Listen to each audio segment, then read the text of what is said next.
Pessoal, dando continuidade a esse módulo, né, que fala sobre a questão da antiguidade oriental, para entendermos o surgimento dessas comunidades, é muito importante que você perceba o conceito do modo de produção asiático. Um conceito que aparece muito nos vestibulares, não é?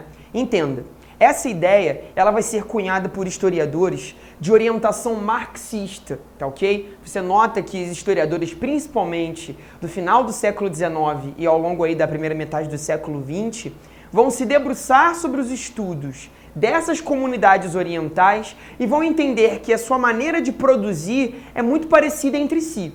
Claro, a gente tem que perceber que existem particularidades dessas comunidades. Você não pode dizer que o Egito Antigo tem as mesmas características, exatamente as mesmas características, por exemplo, da Mesopotâmia ou dos fenícios. Você tem que perceber particularidades. Mas de forma um pouco mais geral, de maneira um pouco mais panorâmica, nós entendemos que existem características que se assemelham. E a gente vai chamar isso de modo de produção asiático, porque vai ser do meridiano de Greenwich para lá.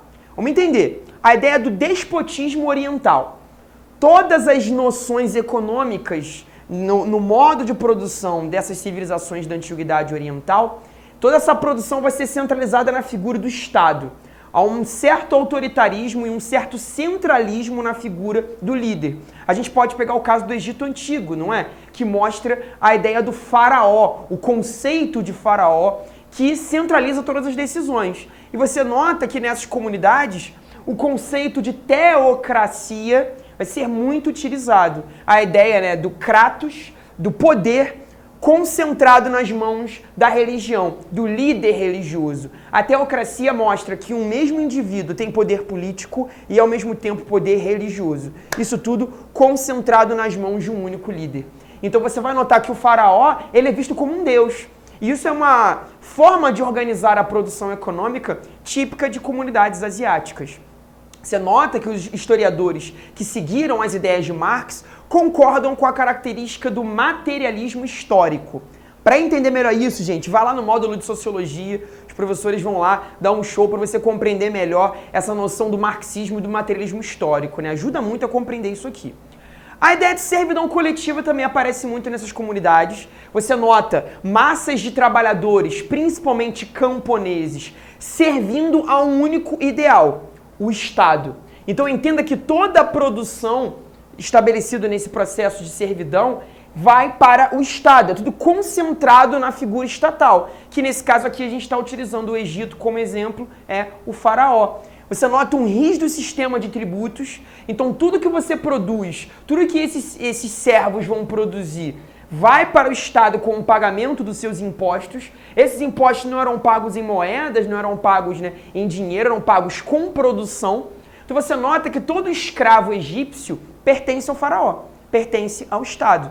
Até a palavra escravo é uma palavra que alguns historiadores dizem que não existe na língua original dos egípcios, né? Não existe lá nos hieróglifos, toda aquela escrita, você não teria a palavra escravo. E sim, o mais próximo disso seria servo. Então, realmente é uma característica que você nota no Oriente, que não é tão comum aqui no Ocidente. Quando a gente for falar de Grécia e Roma, você vai entender isso um pouquinho melhor, né?